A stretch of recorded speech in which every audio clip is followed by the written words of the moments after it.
Hey everybody, thanks again for stopping by. Today I'm going to be answering some of the questions that were asked in my 5,000 subscriber celebration video. So this is going to be a Q&A video where I take the questions of some of my viewers. I'm going to answer as many as I can from the comment section in that video. So let's get started. Right off the top, there were multiple questions dealing with my bookcase behind me. People wanted some brief book recommendations. And so what I decided to do was pull 3 books off the shelf that I feel are particularly important in understanding my politics and also giving a basic introduction to Canadian political and left history. The first one right here is Jim Naylor's book, The Fate of Labor Socialism. This is a recent book and it's incredibly important. It really shapes how we understand the early CCF, the Cooperative Commonwealth Federation, the precursor to the NDP, and Jim Naylor's new book really helps to reconceptualize the nature of socialism within the CCF and how it related to communists, to trade unionists, to the working class. And it really does offer new ideas and new interpretations on a subject that's been written about lots before, but never quite in this way. The second book is Rebels, Reds, Radicals by Ian MacKay. Ian MacKay, for disclosure purposes, was my PhD supervisor, and he's written tons of books, but this one in particular is really helpful because it's a short, quick read that explains the theoretical and historical development of the Canadian left. On the labor side, on the socialist side, on the feminist side, on the environmentalist side to some degree, and it explores how the left in Canada sort of originated and developed and transformed and kind of related to one another and to the wider society. So if you're looking for a basic introduction into the development of Canadian socialism, this is a pretty good place to start. Of course, it's hard to recommend just one book on that, but I would say that this is not a bad option if I had to pick one. And of course, not to toot my own horn too much, but here's my book on Pierre Trudeau. It's called The Constant Liberal. It's on Pierre Trudeau and his relationship to organized labor and the Canadian left. If you're looking for a book on a prime minister, this is one option. There's been lots of books written on Trudeau, but this is the first book written on Trudeau that has been explicitly from a democratic socialist perspective, exploring in a dedicated sense his relationship to the left and his relationship to the labor movement, both as an ally in the 1940s and 1950s, and then as an oppositional force while as prime minister. So if you're looking for a book that not only explores Pierre Trudeau, but sort of the post-war interaction between liberalism and socialism, I think my book is a great option. Again, if you're looking for other biographies of prime ministers, do let me know. I can certainly point you in a direction, not only about Trudeau, but about Pearson, MacDonald, and on and on and on. But I think that my book offers a reasonably comprehensive take of post-war ideological history in Canada, at least as it pertains to liberalism and socialism, so do check it out. All of these books should be available on Amazon and other online retailers. They should also all be available in local university libraries. And even if you're not a student, you can often get community passes to borrow them. And some of them might be available in local public libraries, although that access will be more hit and miss because not all public libraries get scholarly books all the time. So do check for all of these. If you guys want more book recommendations, I can certainly do it again at another point. So Off-Grid Wannabe asks, where will Wexit Alberta / Peter Downing go with our Canada? And that's a great question. I don't think Wexit is going to have any real legs. For those who don't know, Wexit is a new movement, I guess, that sort of sprouted up in the days after the 2019 election because Alberta and Saskatchewan in particular voted heavily conservative. All but one seat in those two provinces went to the Conservatives, with one going to the NDP, none going to the governing Liberal Party. So there's a sense in those provinces from some people that they're being left out of the government. And for some, that's just, minor grievances, but a minor few have been talking about Wexit, which is basically the Western Canadian provinces leaving Canada, whether it's to go it alone or to join the United States or what have you. They feel that Canada doesn't represent their values and they want to join a country or form a country that will respect the oil industry, that will allow them to get their oil to market, that will include them in government, that won't be dominated by central Canada, and on and on and on. I don't think this is going to have any staying power, though. Look, unlike Quebec independence, unlike Quebec sovereigntist movements, which have ebbed and flowed over times, they're not explicitly rooted in opposition to a particular political outcome. Put another way, Quebec separatism didn't only exist when conservatives won or when liberals won. It sort of existed independent of the political parties ruling federally. Indeed, the two Quebec referenda came under liberal governments, which Quebec often voted for historically much more than conservatives. Whereas in the West, it seems that Western separatism only really becomes a serious issue when the West doesn't get its way in terms of political results. So, when Alberta and Saskatchewan don't get the prime minister they want, they cry Wexit. And so I think this is largely sour grapes more than anything. Look, at the end of the day, Justin Trudeau is a center-right prime minister who's delivering pipelines and who's delivering the tax cuts the Conservatives promised. The Western Conservatives in Alberta and Saskatchewan should be relatively happy that they have a center-right prime minister, even if it's not everything they wanted. And further to all that, this talk is of course not widespread. Not everyone believes in it. The majority of people are not Wexiteers. Further again, this talk is maybe heaviest in Alberta and Saskatchewan, but not nearly as much in British Columbia and Manitoba. And if this new country wanted reliable, clear access to oceans, they would need one of those two provinces. Unless they're going to join the United States, which is maybe a pipe dream, the reality would have to be Alberta, Saskatchewan, or whatever you would call it, would be a landlocked country, and they would face many of the same issues they currently have as it pertains to getting products to market, getting their tar sands to the ocean, and what have you. So these issues would continue. Franco Baldino asks, speaking of Zizek, thoughts on him? Do you have a philosophical framework that you lean upon? Thinkers or ideas that have influenced you? Well, Franco, thanks for the question. I really appreciate it. I'm not a huge Zizek person, not so much that I'm opposed to him, but I'm not really a fan either. In terms of my major intellectual influences, I would say they're rather traditional.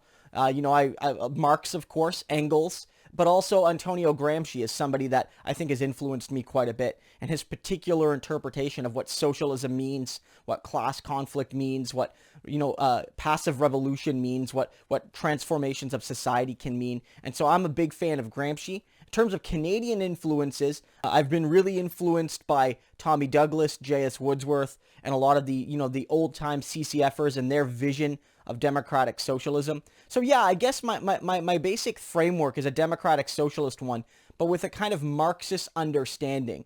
So my analytical sense is very much influenced by Marx, but my political application of that is more democratic socialist in nature, which is to say that I believe Marx is largely right about the diagnoses of society, but in terms of the revolutionary approach in a literal term, in a physical term, a physical armed revolution is not something that I necessarily support, even if, my eventual goal is the end of a capitalist society, if that makes any sense. So yeah, not a big fan of Zizek, not a big opponent of Zizek. I will say, though, that multiple people since I've started this YouTube channel have told me that I look like a young Zizek, so maybe there's a connection there somewhere. Greg Rempel asks, have you ever considered running for provincial parliament in Ontario or federal parliament? I've answered this question briefly on some of my live streams before. The answer that's most simple is that I've considered considering it, if that makes any sense. I haven't actually sat down and formally thought about running for office, be it municipal, federal, or provincial. I haven't done that. But I've thought about, what I would do if I was going to plan that, how I would market a campaign, who I would maybe work with, what were the ideas that I want to focus on. I have thought about those things in very, very, very loose terms. Of course, I would know some things to be certain, that if I did run, I would run as a New Democrat, 100%, and I would run on a left-wing platform. But beyond that, I haven't really planned a whole lot. The reality is I don't know if I'll ever run for office. I don't know if it's the best application of my skill set. I'm not a big canvasser. I'm not really good on the one-on-one conversations that you need to have with voters. I'm much more comfortable in a room talking to 2,000 people than in a room talking to 2 people, if that makes any sense to folks. So the reality is that I don't know if that's the best application for me, but I'm not ruling it out. You may one day see me run for politics. The Joseph asks, do you think something like a ranked choice voting system might be achievable with the liberal minority over full-on proportional voting? That's a great question, but I think the answer is probably no. During the last parliament, the debate was often that the Liberals wanted ranked ballots, but they were disappointed when none of the other parties supported them, so they just chose to do nothing. But I actually don't think that's correct. I think the Liberals didn't even want ranked ballots. They want to keep first past the post. The Liberals maybe feel that ranked ballots benefit them, but the worry I think they have is that ranked ballots would lead to less conservative majority governments. And that sounds counterintuitive, but hear me out. The Liberals love periodic conservative majorities because it allows the Conservatives to roll stuff back and allow the Liberals to look like heroes simply for preserving the status quo or inching it forward a little bit. The Liberals love the good cop, bad cop, and perpetual Liberal governments may actually force the Liberals to be more progressive. Because here's the deal, Justin Trudeau had absolute power in that government, and he ran on electoral reform. He ran on it 1,800 times. He said, I'm going to replace first past the post. He never promised proportionality. To be fair to Trudeau, he never promised that. He just made one clear promise over and over again, last election under first past the post. That's what he said. And at the end of the day, ranked ballots would have fulfilled his promise, whether we agree with it or not.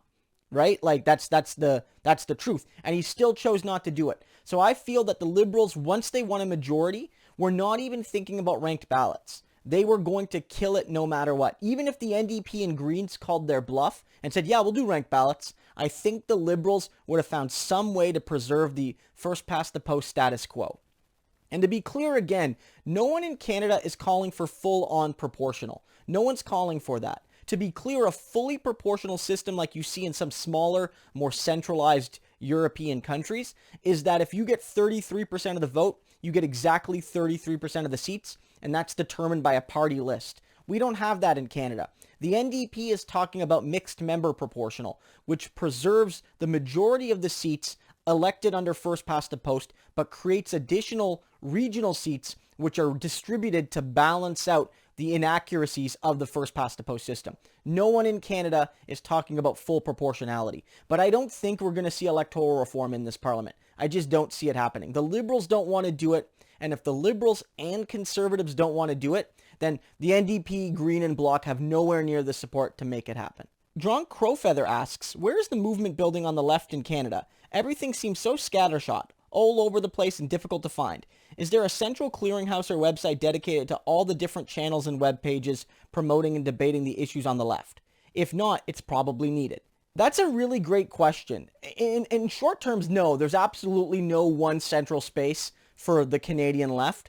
In terms of media, Ricochet offers what might be the closest in terms of gathering left-wing podcasts, my YouTube channels included. The BreadTube subreddit is really good. It's not Canadian specific, but it does include a lot of good left-wing YouTubers, podcasters, content creators, broadly defined. There's a whole bunch of resources there. There's a whole bunch of good left-wing media. I've mentioned it on Twitter and on this channel a whole bunch of times. I don't want to repeat myself, but there's a bunch of good left-wing media. I don't know if you're ever actually going to get one single source. I don't know if that's feasible because not everyone has a universal definition of what the left is. Some people might think that I'm not a leftist because they're more of a revolutionary, socialist. They might see me as a dirty, dirty reformist. So even determining a universal definition of what is the left might include me in some definitions, but not in others. Although I do see myself as very clearly on the left. In terms of why it's difficult to find each other on YouTube specifically, I think part of that is algorithmic. The algorithm doesn't always feed people in the right directions. Some people have suggested that YouTube's algorithm pushes people to the right. I don't know if that's deliberate or if that's just because the right is more organized on YouTube. But I do think that the biggest answer is more collaboration. As John noted, I did go on David's show. I've been on the Michael Brooks show. And from those shows, I generated a lot of new subscribers. And a lot of those people became loyal viewers. And I think that was a really important addition to my channel. So we just got to keep pushing with that work. I don't think there's a silver bullet. There's not going to be one central website. There's not going to be one central YouTube channel. But I do think that increased collaboration and networking is absolutely vital. Lisa Hildebrandt asks, Krista, would you ever do a live stream with Tristan Johnson and Luke Savage during the next American debate? I don't know what my plans would be exactly for the next American debates and for the American election as it ramps up. I don't know if I'll do live streams as much. Some people have better technical setups for that. There's also issues about doing live streams on YouTube of debates. Many channels have been copyright struck for that because they're retransmitting, say, CNN or NBC, feeds, and that, can be interpreted as copyright infringement. And so they've been dinged by YouTube for that action. Many people choose instead to do those sorts of streams on Twitch, where they seem to be a little bit more resistant to those copyright claims when people are streaming things like that. So for instance, for the Canadian election night, I did a live stream with David Dole on his channel, The Rational National. I did a stream on the Surfs channel with them, Tristan from Step Back History, Andre Demise, and others. And in doing that, I think it was really great. So if I am going to do something like that, it might be with somebody else who has a more established Twitch profile. But like always, I'm likely going to do a post-debate live stream whenever there's a major U.S. debate or a major U.S. political event, just like I did with the Canadian debates. And I did those during the earlier U.S. debates from the spring and the summer. La Passeur asks, with the result of this election being only the latest indicator showing a somewhat important division inside the country, do you think that Canada can/should continue as one big country instead of a system more similar to the European Union? Do you believe that a Canadian's culture/identity that unites us all from PEI to Quebec or to Alberta to BC? And if yes, how would you describe it? That's a great question. I mean, I think Canada could still and should still be one country. I think it's a great country. It's a stable country. For all our issues, there are few countries better than Canada. There's the Scandinavian countries. They could probably make a case to be better than Canada. But on the whole, we're a pretty good country, and I don't see any reason to tear it all down. That's my view. In terms of one national culture, though, that's a really complicated question. I would say that it might not exist, but we define ourselves based on a form of civic nationalism, based on the charter, based on, shared immigrant experiences, based on this image of being a good place. We define ourselves as a good society, and so we kind of collectively identify as a good society. But I don't know if there's one unifying culture. Maybe before the 1960s, you could argue that there was a broad Anglo-Saxon culture that united all of non-Quebec Canada, because basically everywhere in Canada, there was a kind of British Anglo-Saxon culture that was the majority. Whether you were Irish or Scottish or British or of, say, Germanic descent, you all kind of had that tradition. I'm oversimplifying it, but it did sort of bring people together. Nowadays, though, outside of Quebec, which is a distinct society, I feel, from English Canada in many, many ways, there isn't really a standard definition. Maybe that's a strength. I'm not sure, but I think that Canada finds a way to make it all work. And whether you agree with this or not, and whether you feel it's productive or not, one of Canada's identifiers is that we're not Americans. And I think that as long as America continues to be this massive, powerful nation, how we define ourselves collectively will often be in relation to the United States. And if that creates some sort of national identity, then so be it. Alvin Carolus asks, do you believe that an alliance with the Bernie Revolution will propel the NDP into a dominant force in Canadian politics? Well, I don't know if that would, instantly happen if we aligned more with Bernie. But I do feel that more cooperation between Bernie Sanders and the NDP leadership, between the Bernie wing of the Democrats and the Canadian NDP, is something that we should see. There's been glimpses of it. Singh and Sanders were at an event last year where they talked about healthcare, and they talked about the need to make both countries' healthcare systems more truly comprehensive and universal. And Bernie came up here and said, look, you guys got a better system than ours, but you still don't cover medicine and teeth, so you guys have more to do too. And I think Singh sort of fed into that, and that's one of the reasons why in this election, pharmacare and dental care were central NDP platforms.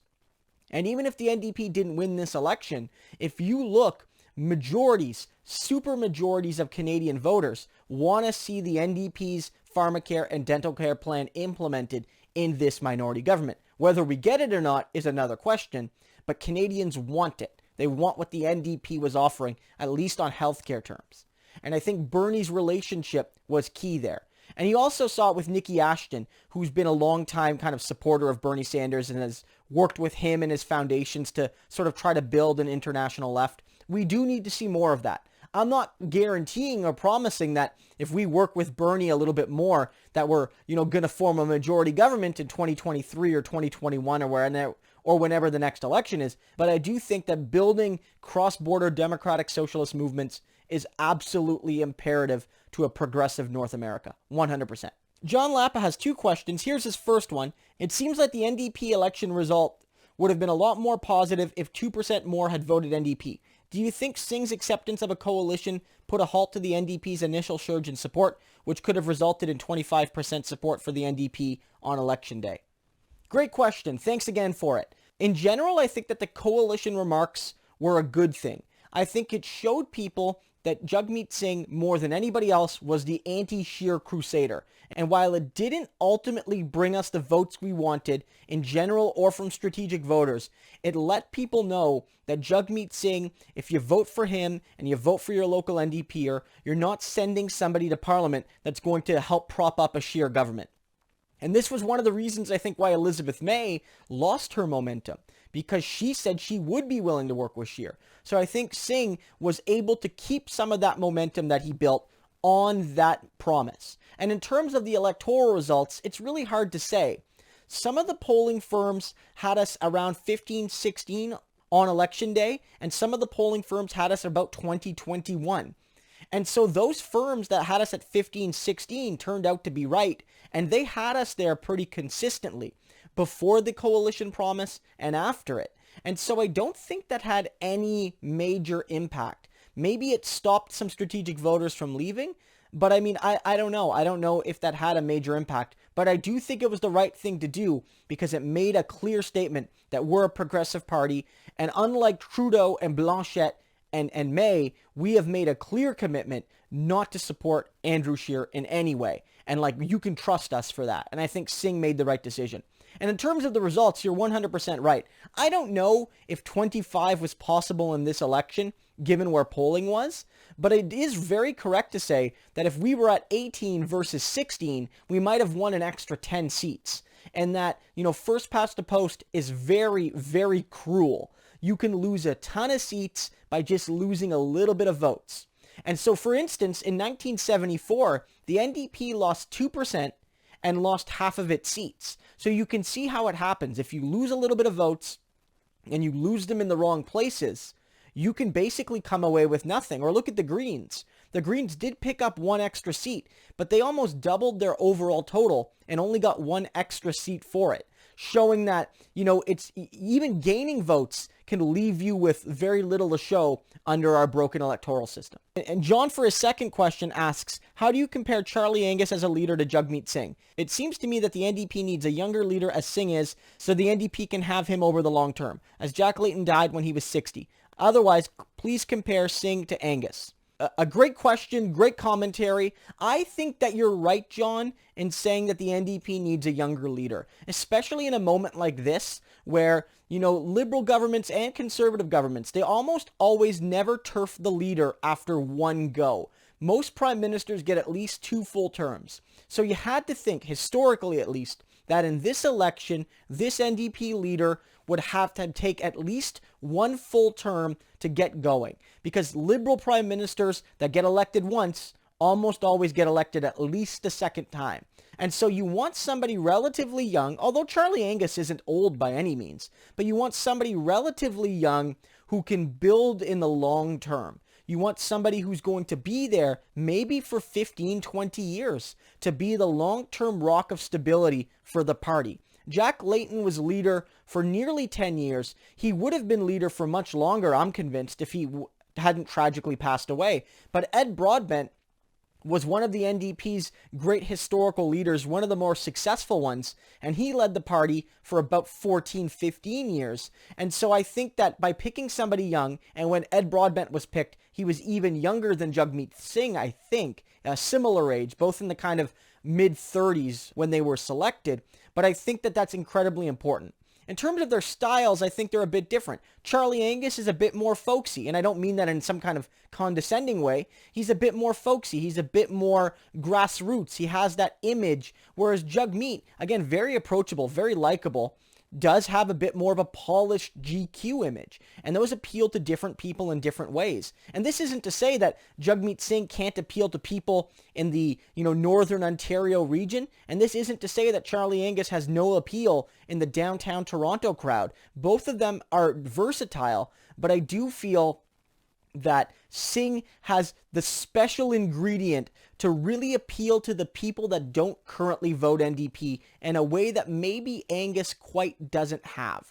That's my view. One of the reasons I picked Jagmeet Singh over Charlie Angus was that. I also felt that Singh was a little bit more willing to engage in, some of the debates happening in the party about, ideological movements. Singh was clearer on things during the debates, during the leadership contests in terms of tax reform, whereas Angus really wasn't. But on the whole, I have to be very clear that I have a great amount of respect for Charlie Angus. He's going to play an incredibly important role in this, parliamentary caucus for the NDP. And of course, it needs to be said that if he was leader, I would have been behind him 100%. Would we have succeeded in some areas that Singh had trouble in?